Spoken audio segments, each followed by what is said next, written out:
should drop this then. Yeah. Amazing. So last month we got our first Star Wars film in theaters in what, 7 years? The Mandalorian and Grogu. Let's go.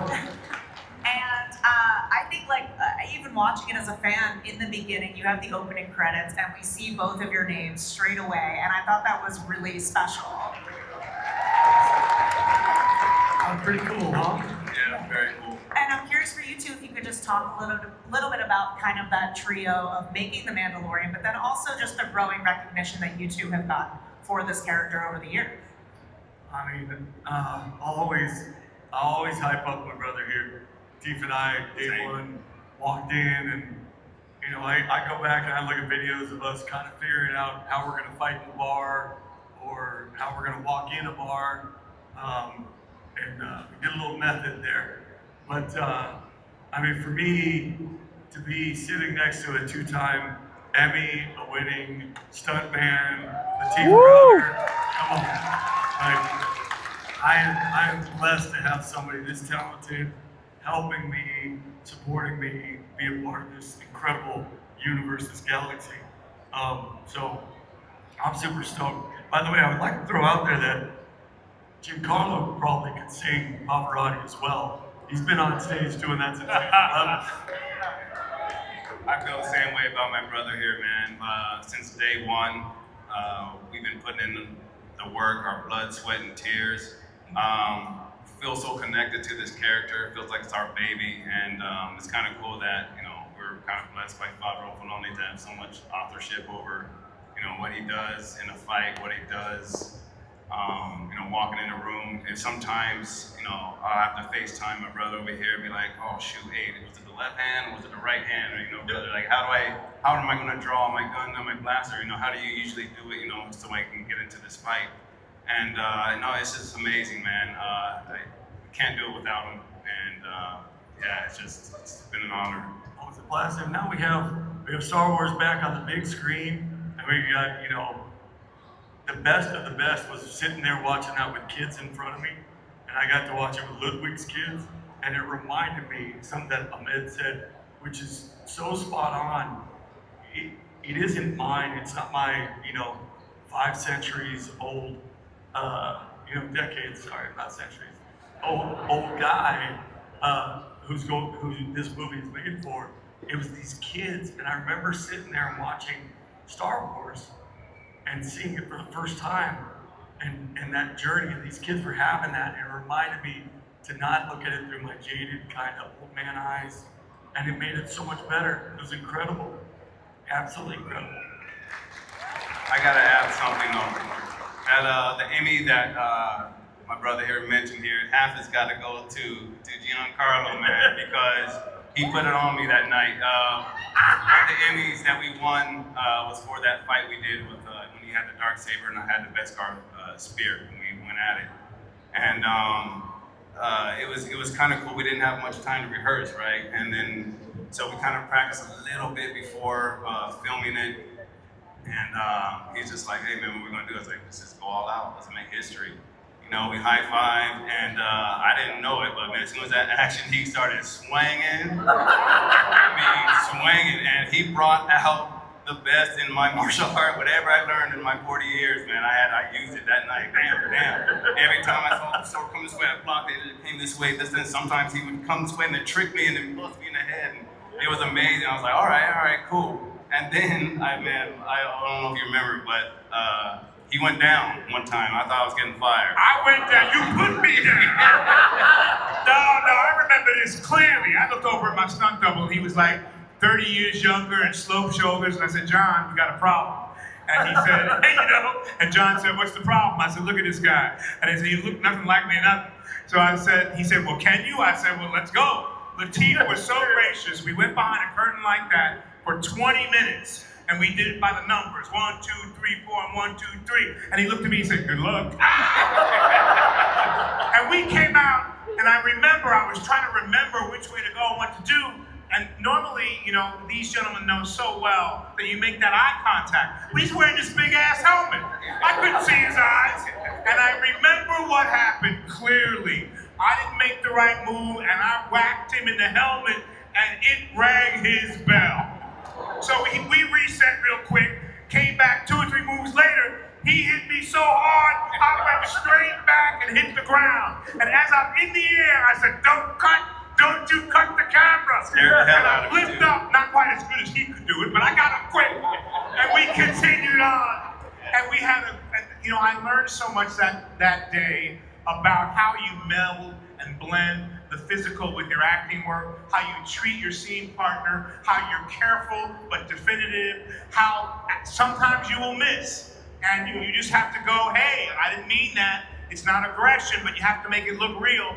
And we finished that fight and we walked off, and I'll never forget it. He said, you need this?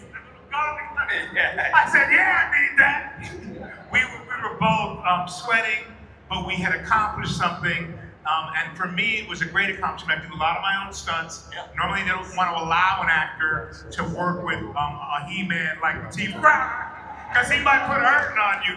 But it was truly an honor, and I learned so much from you that day. And congratulations on that Emmy. Thank you so much. The honor was mine. And just real quick, I learned from him as well. That's what I was trying to say. It's like the same thing he's talking about, just performing. His performance brought the best out of me as well. So he's not a stunt man. He's not a stunt actor. He's just an amazing actor, amazing performer. So thank you very much. The honor's mine. My pleasure. I have so many theories in my head about how Moff Gideon could come back. Do you play around with those in your head? Because I need to see him again. I don't, because I'm a fatalist, and what will be, will be. However, I do know Dave Filoni is like a little child. What I love about him, he has a very young attitude and a great imagination, but it keeps coming to me from the fans who come up to me, and they give me all these different scenarios. And I said, it's pretty simple. They're like 12 clones, in the casings. And did you see me die?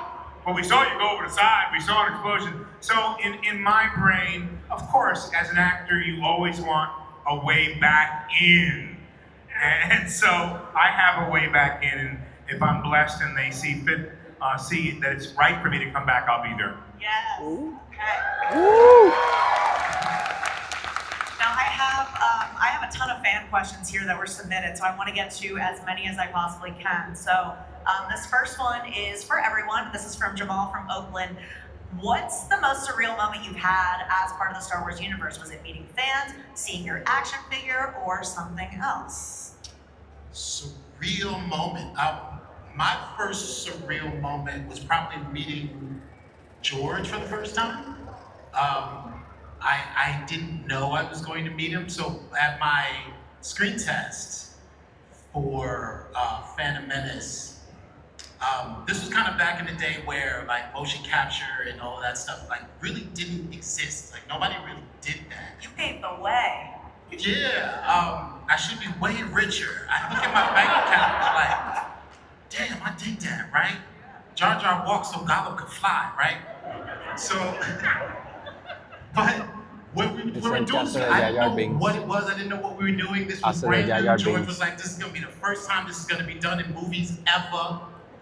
And I had all the ILM animators and engineers around, and they gave me the mocap suit, which is really quite revealing.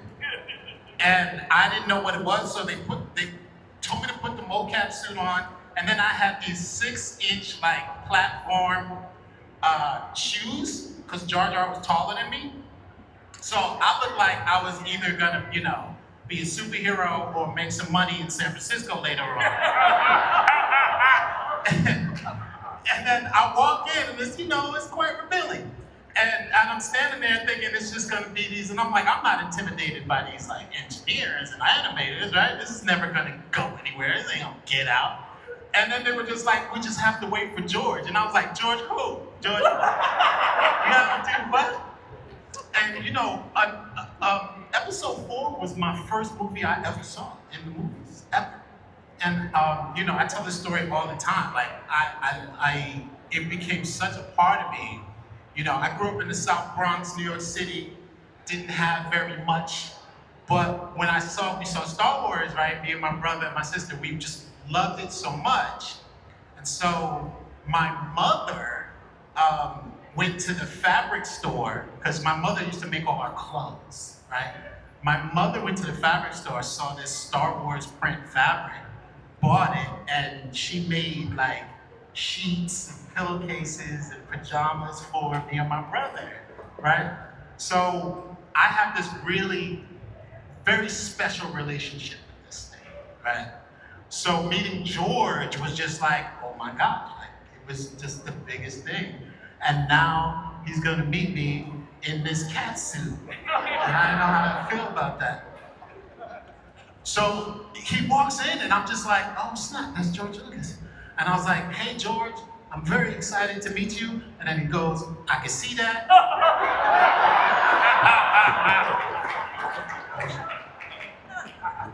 And then we do all the Jar Jar stuff, right? And then he leaves. He doesn't even say anything. He doesn't say goodbye. He was like, oh, you know, George is like, yeah, right.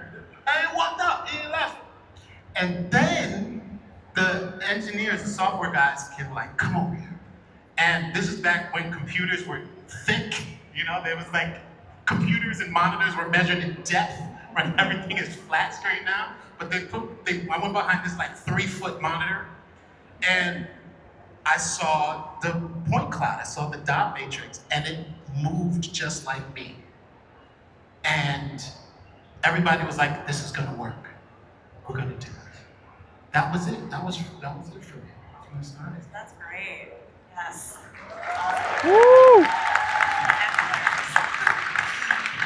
Anyone else have a surreal moment that really sticks out? Well, okay, let me just, I guess, yeah, okay. Because I was in the first one that was made, okay. We turned up as the pilots, obviously. I don't even think we saw a full script, okay. And my memory is, yeah, it was 1976, a very hot summer in the UK. England was brown, a bit like, I mean, the weather was a bit like it is now. And, you know, I knew quite a lot of the guys, obviously young actors that I used to hang out outside the soundstage in North London and, you know, messing about, having a laugh, la la la la la. And then you'd go in and onto the soundstage and you'd climb a wooden ladder onto a platform. And at each edge, at each corner of the platform were a couple of guys who wobbled it around like that. So, and in front of you was the camera and George, you know. So you did your stuff, and then, yes, I remember George, bless him, who's a genius. He thought you could do 20 pages of dialogue, just pop your lines in, la la la la. I said, George, you can't do that, forget it. I said, no, I'll tell you what to do. Say my line to me, and then I'll say it back to you. Okay, so we did, like for instance, look at the size of that thing. Okay, say it back, look at the size of that thing. We did several versions of the same line, and then la la la. Then, so that was that, you know, and we come back down and mess around again. So we had no real concept of what we were in, and it wasn't till, 6 months later or more, we were invited to a cast and crew screening in one of the major cinemas in Leicester Square in London, the centre of London, and we sat down and watched this film, and it it just blew our minds. We couldn't, now we knew what we were in, and it was absolutely extraordinary. We were just gobsmacked, to use a British expression. Yeah, it was quite bizarre. And let me just add one other little story quickly. Which one was it? You remember where the troops, in a sense, were being addressed by Admiral Akbar? Remember that scene? Who looked a little bit like a lobster, I guess. And so it was a big set piece. Took quite a while to cover various angles and stuff like that. And finally, George shouted, "Cut!" And Mark Hamill marched onto the set and said, "Do you realize you've just been addressed by a prawn salad?"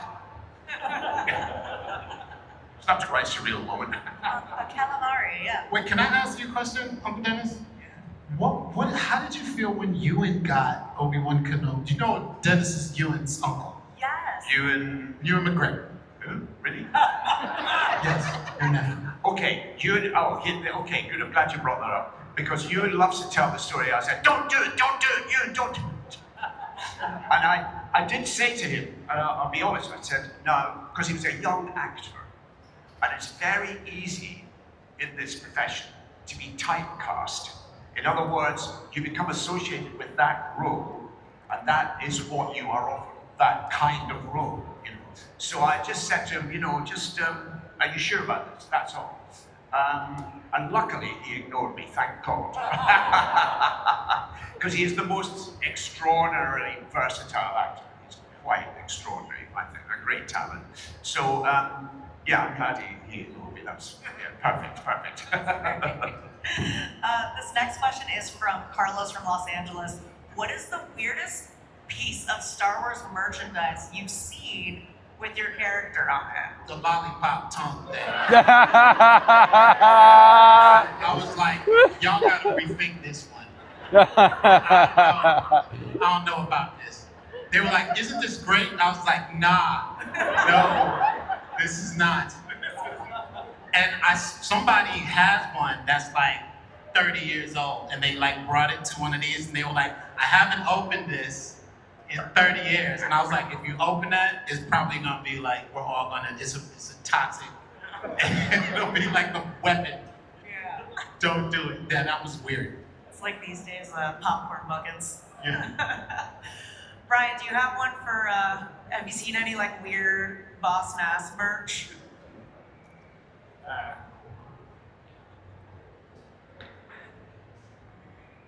My God, I congratulate you. My favorite sport is boxing. I was about to, by the way, years ago, play Bruce Woodcock on television. British Empire and European heavyweight champion, undefeated. I was the guest when I was in Z-Cars. The BBC said, would you like to meet all the boxers of the world? And I went to New York and I had lunch with Jack Dempsey, Gene Tunney, Joe Louis, Eddie Terrell, a whole bunch, and Rocky Marciano, who was 5 feet 9 inches tall. And I met them all. And as in Charles Jessica Wilcox, the whole lot. I had a fantastic evening with them. And I said, it's a stupid idea. Who is, or who was the best heavyweight of all time? And of course, there are so many great heavyweights. And everybody, Joe Louis, as in Charles, Jessica Wilcox, Lee Omer, Lee Savone, Dempsey the Lotzer, without question, Rocky Marciano. They said he was 13 stone, 9 pounds, and he could hit like a bloody elephant. You didn't go near him. He was sensational. Anyway, I love boxers and honor them. I was trained to be one. I did a lot of training with Henry Cooper, which was great fun. I used to follow him like hell. But I must speak on behalf of Brian Jacks and the judo world. I am a 7th dan black belt judo, and I've beaten the world champion, Giesink, on several occasions. Aren't I bloody marvelous? So no. Okay. Translate that. Okay, this next one is from Fatima from Riverside. Have any of you accidentally broken something expensive on set? Props, costumes, droids, and who got the most? I got this one. Yeah. So speaking of that incredible fight that he won an Emmy for, during that process, Giancarlo destroyed 7 darksabers. Oh. And the helmet he hit was mine, and he split it in half. I've never broken my helmet in 8 years, 9 years of playing Mando. I might have scratched it. He snapped it in half. So I would just say, I think that goes to you. Property man finally came to me on the 6th Darksaber, and he bought out what was basically a skeleton Darksaber. And I said, what is this? He says, that's all I have left. And he was sweating. And he said, do you think you could just be a little more gentle with this one? And I said, I'm trying to pull every stroke I do. He said, I just got to tell you, this is the last one I have. After this, we're down to a handle.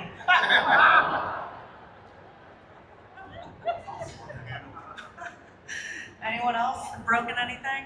I did. Well, I always breaking stuff since I'm doing most of the stunts and everything. So the props guys are always sweating with me. They're just like, man, please do your best not to. But I think was it episode 2 on season 2? I was with the frog lady. I was with Misty Rosas. And we were running through the ice caves. Yeah, and spiders were chasing us and everything. And I had these eggs. I had Grogu in one arm. I had the eggs in my back. And I had to pull my gun out and running. I was shooting and running and gunning, and I was running on snow. And I remember this clearly. I was running, and the baby is very expensive, by the way, and that's like the prize thing. And they tell me to sacrifice myself, to save the baby and stuff. Things like millions, right? So my feet went up in the air. I think Misty kind of cleaned me out because she stands about this, tall. She's like at my hip. She can't see where she's going. I can't see where it's going. It's dark. Boom, she hits my hip, my feet go up in the air, the baby goes out of my hands, the eggs are right here. I go, oh, the eggs, oh no, the baby. And then I grab the baby. And then the eggs, boom, busted on the ground. And I think the eggs were like $40,000 too. Oh. It was an aquarium. It was a 60-pound aquarium. Yeah, it was that heavy. he was running with. Along with his baby, they're like, be safe. Yeah. So I had to make a decision, millions of dollars or, a few $10,000. Yeah, so yeah, that was He took care of the kid. Yeah. Woo! When you watch your scenes back now, if you ever have, what's something that you look at differently? Is there anything that you're like? I learned to trust Jon Favreau in that first opening scene of Mando when he's walking down the planks and he pulls out the bounty. I can't remember the name of it. Yeah, the fog. And he looks at it and he puts it out here and then he walks down the thing. And I remember looking at John and he's got this camera that comes up behind me as I walk away. I'm like, what are we doing, a Tony Scott film? This is terrible. And then I went and watched it and I was like, all right, I'll shut up from now on. You know what you're doing. It was this beautiful kind of sequence, set the volume that nobody ever got to use before. And it was incredible, but it really was like, I was like, come on, you don't want to see me from behind. And he's like, yeah, I do. I'm like, all right, that's weird. But it worked out real nice, I trust him. Amadio? Yeah, I mean, when I'm watching The Phantom Menace, I'm always looking at the scene where I know I made Liam Neeson laugh. And every time, and you can see, like, there's a scene in the submarine right after we leave Brian and the Gungans, and we're going away to the surface of Naboo, and the ship is called a bongo, and we're in the bongo. That was the best day, because it was just Liam and Ewan and myself in this very, very small submarine all day long. And these like two burly British grips like annoyed with us just the whole day, because they had to just shake us up and down anytime something came through. And then like during cut, they were just like, you're all right, man? They were like, yeah, man, you're all right. They just couldn't stand us. But we just kept laughing in that scene because the dialogue didn't make any sense. Yeah. And so I say this thing called, Ewan is like, why were you banished, Jar Jar? And it's like, boom the gasser, they crash in the boss's hay liver and then vanish. I had no idea what that meant. And so I went up to George and I was like, hey man, what does this line mean? And he goes, I don't know. And I was like, okay. So I just said it a whole bunch of different ways. And each way broke Liam Neeson, right? So the Qui-Gon mustache was like pasted on, like it was like taped on. And the first time we went through it, I just see a mustache flying right over. His mustache just goes blah. And I was like, oh, I got him today, right? And so every take, I was like, did I get the mustache? And I turn around and see the mustache kind of looks like this. And then eventually he was just like, no, you just have to stop, stop. I can't do this mustache thing. So every time I watch that scene, I'm watching the scene like Liam cracking, Liam laughing. That's so good. This next one is from Dimitri from San Diego. What's one question you wish fans would ask you that they never do? Does Star Wars fan have, like, we don't have a lot of uncovered ground, I don't think. Yeah, I mean, the one I get all the time is what happened to you and Grogu after you saved him in Mandalorian? That's the one I always get. Do you want me to answer? Yes. You're going to have to wait to find out. Yes. But I do have to say, like, you talked about coming back. Yeah. When Shout John out to Favreau and Filoni asked me to come back for Mando, I was really honored. We all have our dysfunctional Star Wars families, and I'm in the prequel family. So coming to the Mando family was amazing, especially since, I got to be a Jedi and I got to throw some lightsabers around. But the thing, I've known Lateef for what, 25 years, something like that? Yeah, for a long while, yeah. We've known each other for a very, very, very long time, right? In the martial arts community, right? And so I'm coming in and they were just like, oh, you're gonna do lightsaber training. They had no idea. And I was like, oh, I know, I got this, right? They were like, oh, you're gonna train with Lateef. And I was like, Lateef Crowder? They're like, yeah. And I was like, don't tell him it's me, right? So I'm in the stunt spot, right? And I'm stretching, and I see Lateef walking upstairs, and I know he's just like, oh, I'm gonna have to show somebody.